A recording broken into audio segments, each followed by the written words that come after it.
नमस्कार, मी लाघवी ओम सावंत बुलेटिन मध्ये आपलं स्वागत करते। आतापर्यंतच्या महत्त्वाच्या घडामोडींचा सुपरफास्ट आढावा घेणार आहोतच, पण सुरुवातीला यावेळची सगळ्यात महत्त्वाची बातमी पाहूया। सुजय विखे पाटील आज भाजपमध्ये प्रवेश करणार असल्याची जोरदार चर्चा आहे। या संदर्भात सुजय विखे पाटलांनी नगरमध्ये बैठक घेतलेली आहे आणि यावेळी आपला निर्णय जाहीर झाला असून आता 12 वाजता सगळ्यांना कळेल असं सूचक वक्तव्य ते करतायत। सुजय विखे पाटील यांच्या प्रवेशानंतर सगळ्यात महत्त्वाचं म्हणजे राधाकृष्ण विखे पाटील विरोधी पक्षनेते पदाचा राजीनामा देण्याची तयारी सूत्रांकडून कळतेय। मुलगा भाजपमध्ये प्रवेश करत असल्यामुळे नैतिकतेचा प्रश्न म्हणून राजीनामा देण्याची शक्यता आहे। लवकरच योग्य तो निर्णय घेणार असल्याचं विखे पाटलांचं म्हणणं आहे। यावेळची सगळ्यात महत्त्वाची बातमी आपण पाहतोय। याविषयी अधिक माहिती घेऊया आमचे प्रतिनिधी सागर कुलकर्णी यांच्याकडून। सागर, का अधिक माहिती या संदर्भात? ठीक 12 वाजता सुजय विखे पाटील भाजपमध्ये दाखल होणार आहेत, काय माहिती आहे? लागवी आज सुजय विखे त्यांच्या समर्थकांबरोबर काँग्रेसची साथ सोडत भाजपमध्ये प्रवेश करणार आहेत। मुख्यमंत्री देवेंद्र फडणवीस यांच्या वर्षा या शासकीय निवासस्थानी हा प्रवेश होईल असं म्हटलं जातं।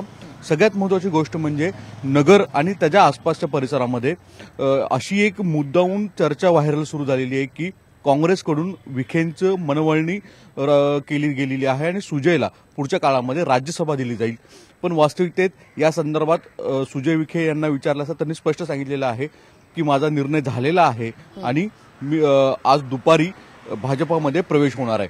अर्थात विरोधी पक्षनेते राधाकृष्ण विखे पाटील हे प्रवेश करणार का या संदर्भात मात्र त्यांनी पहिल्यापासूनच सांगितलेलं आहे की भाजपचा पक्षप्रवेश हा निर्णय माझा आहे। वास्तविकतेत काल रात्रभर ज्या काही घडामोडी घडलेल्या आहेत त्याच्यावरून जी काही माहिती समोर येते त्यानुसार विखे पाटील हे कदाचित नैतिकतेची भूमिका घेत विरोधी पक्षनेतेपदाची राजीनामा दिला जाईल असं म्हटलं जातं आणि दुसरीकडे पुढच्या काळामध्ये कदाचित काँग्रेस ज्या पद्धतीने त्यांना ट्रीटमेंट देत आहे त्यामुळे लोकसभेच्या आधी अथवा लोकसभेच्या नंतरनं विखे पाटील देखील राधाकृष्ण विखे पाटील देखील भाजपाची वाट धरणार का अशी एक जोरदार चर्चा राजकीय वर्तुळात सुरू झालेली आहे आणि त्याच्यामुळे कदाचित आज किंवा उद्या स्वतः विरोधी पक्षनेते विखे पाटील हे नैतिकतेचा मुद्दा करत राजीनामा देतील अशी काँग्रेसकडूनच मोठी चर्चा घडवली जात आहे। वास्तविकतेत या संदर्भात देखील राधाकृष्ण विखे पाटील यांना प्रतिक्रिया विचारण्याचा प्रयत्न केलेला आहे, पण त्यांच्याकडनं अधिकृतरित्या त्यांचं मत समोर आलेलं नाही। पण जी काही सूत्रांची माहिती मिळते त्यानुसार कदाचित काँग्रेस हायकमांड कुठे ना कुठेतरी सुजय विखे पाटील यांच्या भूमिकेमुळे नाराज आहे आणि स्वतःहून विखे पाटील यांच्यावर कारवाई करण्यापेक्षा भविष्यामध्ये विखे पाटील स्वतःच राजीनामा देऊन या सगळ्या पूर्ण एक राजकीय कोंडीतून बाहेर पडतील असं म्हटलं जातं आणि पुढच्या काळामध्ये कदाचित भाजपाची वाट देखील घेतील। विखे पाटील स्वतः जाताना काँग्रेसमधले किती आमदार घेऊन जात आहेत किंवा विखे पाटलांच्या पदरी काय पडतंय याकडे मात्र आता सगळी राजकीय वर्तुळातली चर्चा रंगलेली आहे। निश्चित सागर, सगळ्यात महत्त्वाचं म्हणजे ऐन निवडणुकीच्या दरम्यान काँग्रेस समोर हा सगळा राजकीय पेच निर्माण झालेला आहे, काय सांगाल या संदर्भात?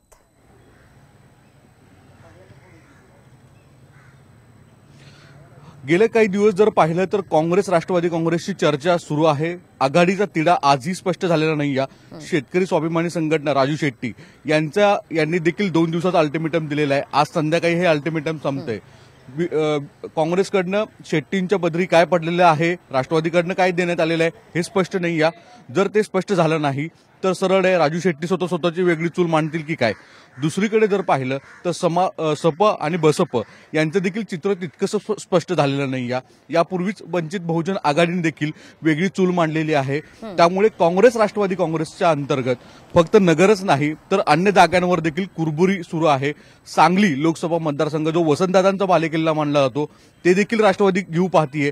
त्याच्यामुळे कुठे ना कुठेतरी काँग्रेस राष्ट्रवादी काँग्रेसमधल्या अंतर्गत कलह मोठा विकोपाला गेलेला आहे। विशेष म्हणजे अशोक चव्हाण प्रदेशाध्यक्ष जे आहेत त्यांचं नेतृत्व राज्यामधल्या वेगवेगळ्या अंतर्गत कलहामुळे पुढच्या काळामध्ये अधिक जास्त चर्चेचा विषय ठरेल।